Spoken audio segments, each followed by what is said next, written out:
In this video, we are delving into a world of betrayal, violence, and unimaginable loss. These women had their lives stolen in the most shocking ways, with one common, chilling thread. The people they trusted turned out to be the very ones who betrayed them. Alicia Bromfield was just 21 years old, 6.5 months pregnant and looking forward to becoming a mother. But in August of 2012, her hopes and dreams were brutally cut short by someone she thought she could trust, her boss. Alicia was a vibrant young woman with a promising future. She worked at a Home Depot while also studying at Western Illinois University. It was through this job that she met her boss, Brian Cooper, a 36-year-old man from Plainfield, Illinois. He was her supervisor and had reportedly become obsessed with her.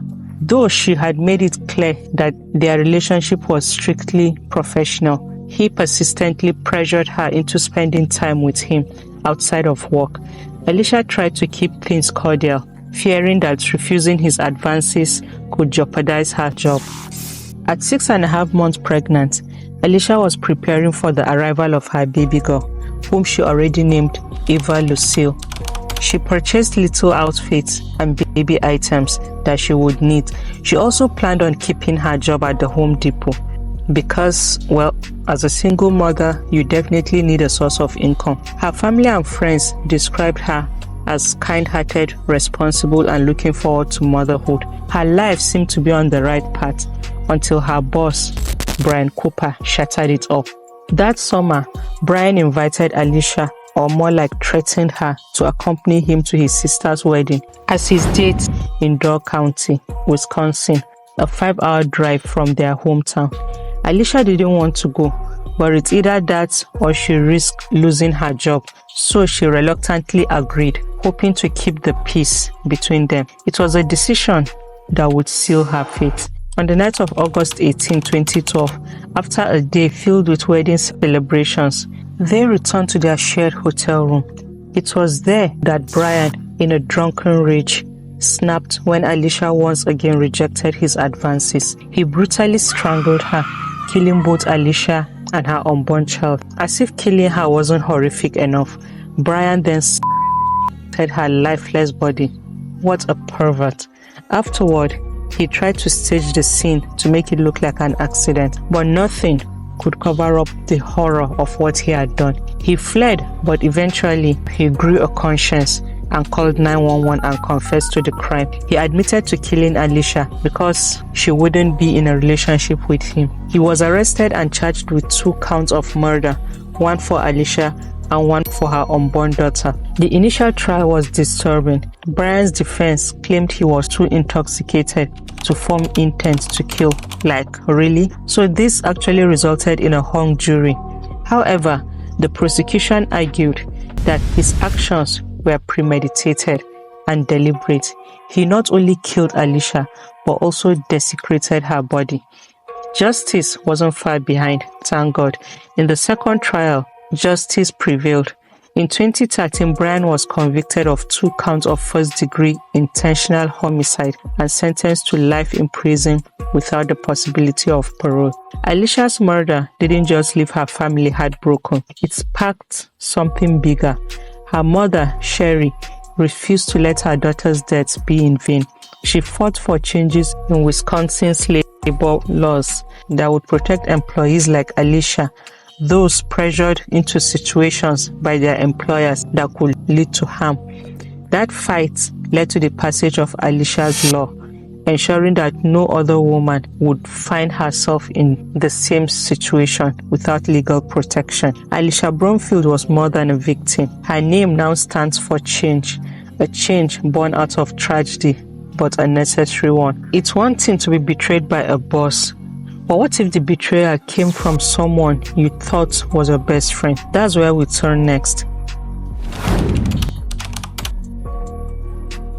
The story of Skyla Edwards is one that proves monsters don't always hide in the shadows. Sometimes they sit right next to you, sharing your secrets. Skyla Edwards was a 16-year-old girl from Star City, West Virginia, whose tragic and senseless murder by her two best friends in 2012 shocked the entire nation. This tragic case revealed the darker side of teenage friendships and the dangers hidden in peer relationships. It's the kind of story you wish were fiction, but sadly, it's a grim reality. Born on February 10, 1996, Skyla Edwards was an intelligent and compassionate young girl with dreams of a future in the medical field. She was adored by her parents, Dave and Mary Nice, and had two close friends, Sheila Eddy and Rachel Shove, with whom she spent most of her time. The three were inseparable until things started to fall apart. Skyla had been friends with Sheila Eddy since they were 8 years old, and Sheila was practically family. Later, Rachel joined their circle, forming a trio that seemed tight-knit, but in reality, tensions were brewing. Skyla began to feel increasingly left out as Sheila and Rachel grew closer, often making plans without her. I've always believed that friendships in threes rarely work out. Like, inevitably, two will grow closer, leaving the third feeling left out. And that was what happened in this case. Tensions between Skyla and her friends were visible on social media. Her frustration and sense of betrayal were evident in her posts, including a chilling tweet she left on the day of her murder. In the early hours of July 6, 2012, at around 12:30, Skyla snuck out of her parents' apartment to meet Sheila and Rachel. Surveillance footage shows Skyla willingly getting into a car with them around 12:30 a.m. They were supposed to go for a joyride, just like they had done countless times before. But this time was different. This time, Sheila and Rachel had a deadly plan, and Skyla was unaware that this would be her last night alive. The girls drove to a remote area just across the state line into Pennsylvania, a spot they often visited together. Once there, Sheila and Rachel convinced Skyla to walk into the woods with them. And in a betrayal that chills you to the core, the two girls counted to 3 and attacked Skyla with kitchen knives they had brought with them. Skyla fought back and tried to escape, but it wasn't enough. She was overpowered by her attackers. She was stabbed multiple times, her throat was and she eventually bled to death. She had no idea that her two best friends had been plotting her murder for months. After killing her, they attempted to bury her body, but when the ground proved too hard, after all, they were just teenage girls, 16, 17. So when the ground proved too hard for them, they simply covered her with rocks and branches, leaving her in a shallow grave and going back home, acting as if nothing had happened. For 6 months, Skyla's disappearance remained a mystery. It was initially assumed that she was just a runaway teenager. Police, the FBI, and even Skyla's friends, Sheila amongst, helped in the search. Sheila, who was like family, played the role of the heartbroken best friend, tweeting tributes to Skyla and assisting the family with sharing missing persons flyers. But suspicion soon arose as Sheila and Rachel's stories began to contradict each other. Skyla's social media posts and messages also played a significant role in raising suspicions about the nature of her friendship with the duo. It was clear that their friendship had soured, and Skyla had hinted at secrets she knew about them. This dynamic raised red flags for investigators. It wasn't until December 2012 when Rachel, racked by guilt, had a mental breakdown and was admitted to a psychiatric hospital that the truth began to unravel. In January 2013, Rachel finally confessed to her involvement in Skyla's murder. She revealed that she and Sheila had killed Skyla simply because they didn't want to be friends with her anymore. Rachel then led authorities to Skyla's remains, which were found on January 16, 2013. Sheila was arrested in March of 2013 and charged with first-degree murder. Rachel, on the other hand, having cooperated with investigators, was charged with second-degree murder. In May of 2013, Sheila, who was seen as the mastermind, was sentenced to life in prison with the possibility of parole after 15 years, while Rachel received a 30-year sentence with the possibility of parole after 10 years. But the question that haunts everyone who is aware of this case is why. The girls later claimed they simply didn't like her anymore.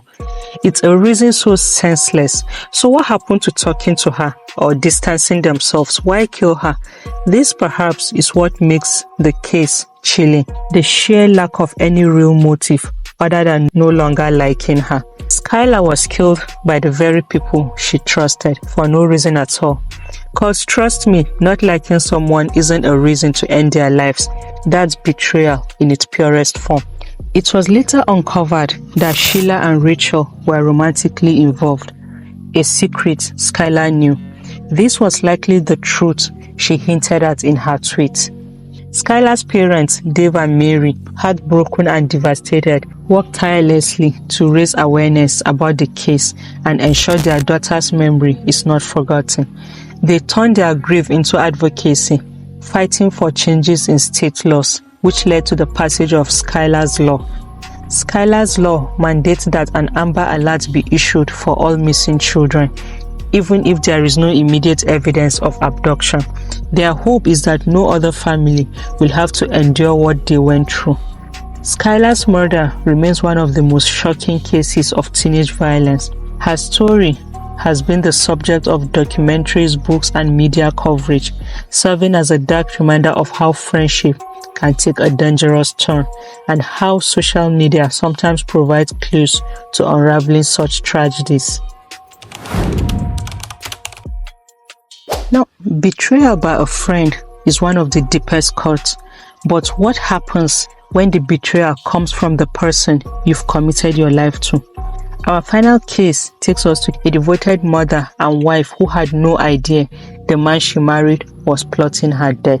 Kelly Clayton's life ended in one of the most brutal and devastating ways imaginable, and it all happened within the walls of what should have been her safe haven, her own home. On the night of September 29, 2015, this 35-year-old mother of two was viciously murdered with her young children just feet away. What makes Kelly's case so chilling isn't just the violence, but the betrayal. This wasn't a random attack, nope. The person responsible for orchestrating her death was the one who had vowed to love and protect her husband, Thomas Clayton. Kelly was born on June 24, 1980, in Elmira, New York. By all accounts, she was the heart of her family. Described as a lively and loving woman, Kelly adored her two young children, 7-year-old Charlie and 3-year-old Colin. Her marriage to Tom, a former hockey player turned businessman, seemed like the perfect picture from the outside. They had a beautiful home, 2 children, and a seemingly happy life. But beneath that picture-perfect exterior, their marriage was crumbling. Tom wasn't just struggling with the responsibilities of family life, he was also facing severe financial problems, and he wanted out of the marriage. Instead of seeking a divorce like any normal person, Tom sought a more sinister way out. He couldn't walk away from the marriage because there was something too valuable at stake. Kelly's $1 million life insurance policy.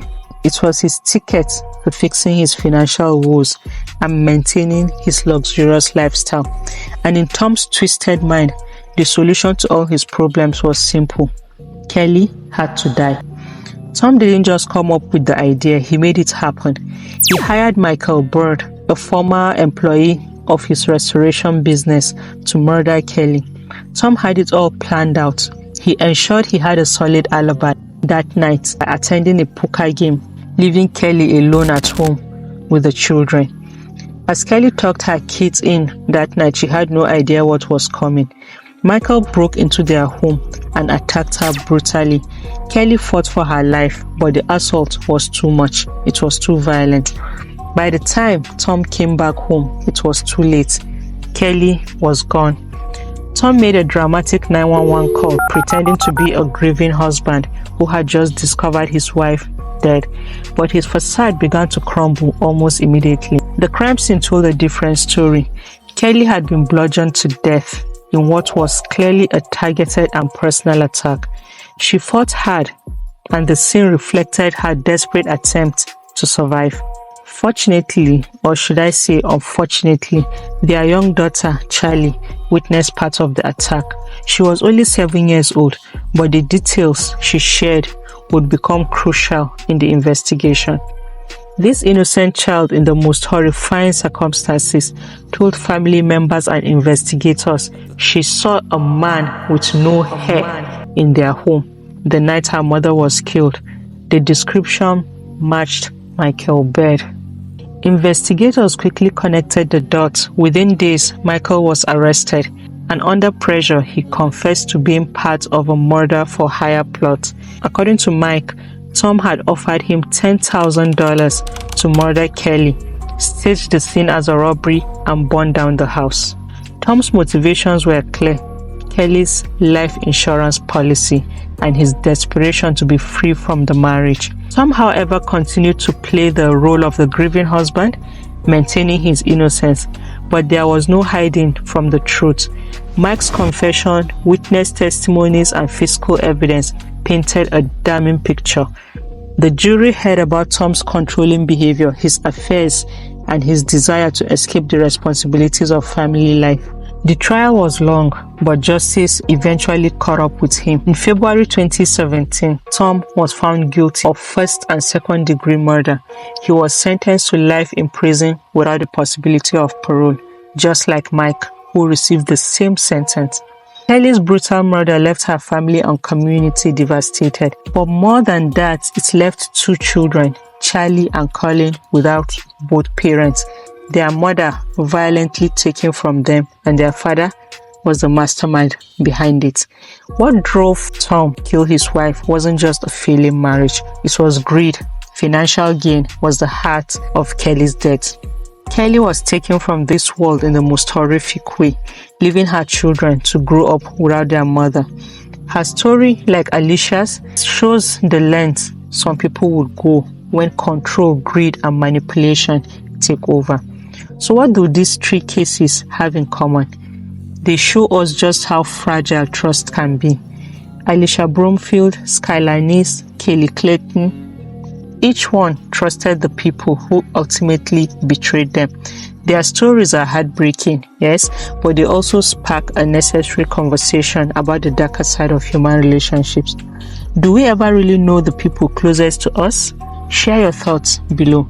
Let's start a conversation about the warning signs and red flags that often get overlooked until it's too late. So that's it for today. I really appreciate you for tuning in always. See you in my next video. Thanks for watching, guys. Bye.